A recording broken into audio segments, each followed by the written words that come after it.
নমস্কার বন্ধুরা, আপনাদের আরো একবার স্বাগত জানাই পাবলিক ভিউ কলকাতাতে।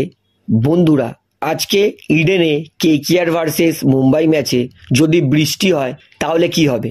তো দেখুন, বর্তমানে কলকাতায় যে অবস্থা, কখন বৃষ্টি হচ্ছে কখন বৃষ্টি হচ্ছে না কেউ জানে না।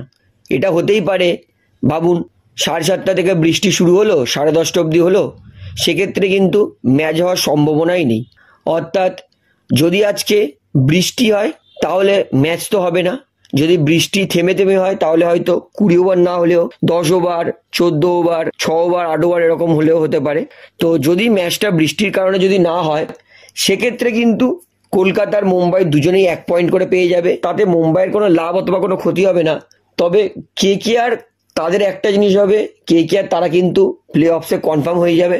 মানে কেকেআর আর প্লে অফস থেকে সরবে না, এটা কনফার্ম হয়ে যাবে।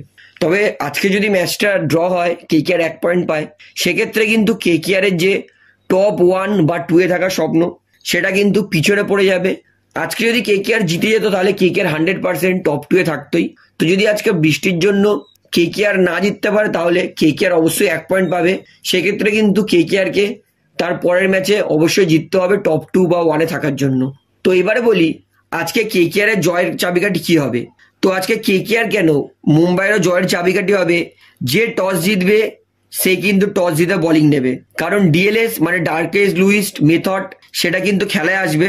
এবং ডিএলএস এ কিন্তু সেকেন্ড ব্যাটিং করে লাভ আছে, কারণ সেকেন্ড ব্যাটিং করলে রানও কমে যায় এবং তার পাশাপাশি উইকেটও হাতে থাকে। তাই এই ম্যাচটা জয়ের চাবিকাঠি কেকেআর হবে। যদি কেকেআর টস জেতে এবং কেকেআর যদি টস জিতে বোলিং নেয়, তাহলে কিন্তু কেকেআর এর জন্য দারুণ লাভবান হবে। অর্থাৎ আজকে জয়ের চাবিকাঠি একটাই হবে, কেকেআর এর কিন্তু টস জেতা। আজকে যেই দল টস জিতবে মোটামুটি সেই দল কিন্তু 70% ম্যাচ জেতার দাবেদার হয়ে যাবে, এটা এতে এক ফোঁটাও সন্দেহ নেই। এবং আমি আরো কেন বলছি, টসটা খুব গুরুত্বপূর্ণ। এবং এর সাথেই বলে দেবো আজকে ইডেনের পিচ কেমন। তো বলে রাখি, কলকাতায় কিন্তু গত 4 দিন ধরে বৃষ্টি হচ্ছে। মানে গত 4 দিন পিচ কভারের তলায় আছে, পিচে রোদ পড়েনি। অর্থাৎ এই মুহূর্তে কেউ বলতে পারবে না আজকে কেকেআর এর পিচ কেমন হবে। পেসের জন্য ভালো হবে, স্পিনের জন্য ভালো হবে, না ব্যাটসম্যানদের জন্য ভালো হবে। যেহেতু 4 দিন ধরে রোদ পায়নি, আজকে সকাল দিয়ে কলকাতায় বৃষ্টি হয়নি, তবুও মাঝে মাঝে কিন্তু মেঘ হচ্ছে, রোদ হচ্ছে। অর্থাৎ আজকে হয়তো পিচ রোদ পাবে। তো আজকের কিন্তু বলে রাখি, যেহেতু 4 দিন ধরে কভারের তলায় ছিল, সেক্ষেত্রে কিন্তু স্পিনারদের জন্য লাভবান হয়। এবং আমরা জানি মুম্বাইয়ের কাছে কিন্তু এই বছর স্পিন ডিপার্টমেন্ট অত ভালো নেই, কিন্তু কেকেআর এর কাছে কিন্তু ভালো স্পিন ডিপার্টমেন্ট আছে। তাই যেহেতু পিচ কভারের তলায় 4 দিন ছিল, তাই আশা করছি পিচটা একটু স্লো হবে এবং বল গ্রিপ করবে। অর্থাৎ যেই দল কিন্তু প্রথম ব্যাটিং করবে তাদের জন্য সারপ্রাইজ হতে পারে। প্রথম ব্যাটিংয়ে কেউ বুঝতে পারবে না যে পিচে বাউন্স হচ্ছে না স্পিন হচ্ছে, তবে সেকেন্ড ব্যাটিংয়ে কিন্তু একটা অনুমান হয়ে যাবে।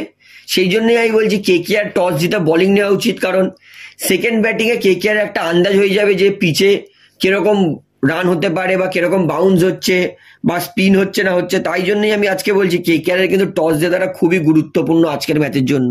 তো আজকের কিন্তু পিচ যেহেতু কভারের তলায় ছিল, সেই কারণে কিন্তু বলাটা ডিফিকাল্ট। তবুও অনুমান করছি আজকে কিন্তু স্পিন বোলারদের জন্য পিচটা ভালো হতে পারে। এবং আন্দাজ করছি আজকের ম্যাচে কিন্তু 190 মোটামুটি জেতার স্কোর হতে পারে। অর্থাৎ আজকে আমরা 210 দেখতে নাও পারি, 190, 200 এরকম রান কিন্তু দেখতে পারি। তো বন্ধুরা, এইবারে বলি হার্দিক পান্ডিয়া ম্যাচের আগে কি বলছে। আজকে ম্যাচের আগে হার্দিক পান্ডিয়াকে যখন প্রশ্ন করা হয় যে হার্দিক, কেকেআর এই মুহূর্তে দারুণ ক্রিকেট খেলছে, কেকেআর পয়েন্টস টেবিলে 1 নম্বরে বসে আছে, তো তোমরা কি কেকেআর কে নিয়ে চিন্তায় আছো। হার্দিক পান্ডিয়া বলে একদমই নয়, কেকেআর কে নিয়ে আমরা কোনো চিন্তাই করবো না, কারণ এই মুহূর্তে আমরা জানি আমাদের সিজনটা শেষ হয়ে গেছে। তাই আমাদের প্লেয়াররা ফ্রি ক্রিকেট খেলবে, কারোর কাছে কোনো প্রেশার থাকবে না। আর যখন আপনি চাপ ছাড়া ক্রিকেট খেলেন তখন কিন্তু আপনি বেটার ক্রিকেট খেলেন। তাই আমি মনে করি আমাদের কাছে আজকে ম্যাচটা একদমই প্রেশার নয়। তবে কেকেআর তাদের কাছে কিন্তু ম্যাচটা জেতাটা গুরুত্বপূর্ণ, কারণ কেকেআর চাইবে যে প্লে অফসে কোয়ালিফাই করুক। তাই কেকেআর এর কাছে কিন্তু ম্যাচটা গুরুত্বপূর্ণ। তাই আমাদের থেকে বেশি আজকে কেকেআররা আমাদের নিয়ে চাপে থাকবে, এইটুকু আমি আপনাদেরকে বলে দিতে পারি। অর্থাৎ হার্দিকের কথা কিন্তু পরিষ্কার, মুম্বাই কিন্তু আজকে একটুও চাপ নেবে না। তবে হার্দিক তিনি মানছেন আজকে যেহেতু কেকেআর এর জন্য গুরুত্বপূর্ণ ম্যাচ, তাই কেকেআর চাপে থাকবে মুম্বাইয়ের থেকে। তো দেখা যাক কে আজকে ম্যাচ জেতে, কলকাতা না মুম্বাই, সেটা আমরা অবশ্যই ম্যাচের শেষে বুঝতেই পারবো। তো আজকের এই ভিডিওটিতে এতটাই বলার ছিল। তো আশা করি ভিডিওটি আপনার ভালো লাগলো। তো ভিডিওটি ভালো লাগলে অবশ্যই লাইক করুন, কমেন্ট করুন, শেয়ার করুন এবং বন্ধুরা চ্যানেলটি যারা নতুন আছেন সবাইকে একটা অনুরোধ করবো, তারা অবশ্যই পাবলিক ভিউ কলকাতা এই চ্যানেলটিকে সাবস্ক্রাইব করে বেল আইকন প্রেস করে অল করে রাখবেন। ধন্যবাদ।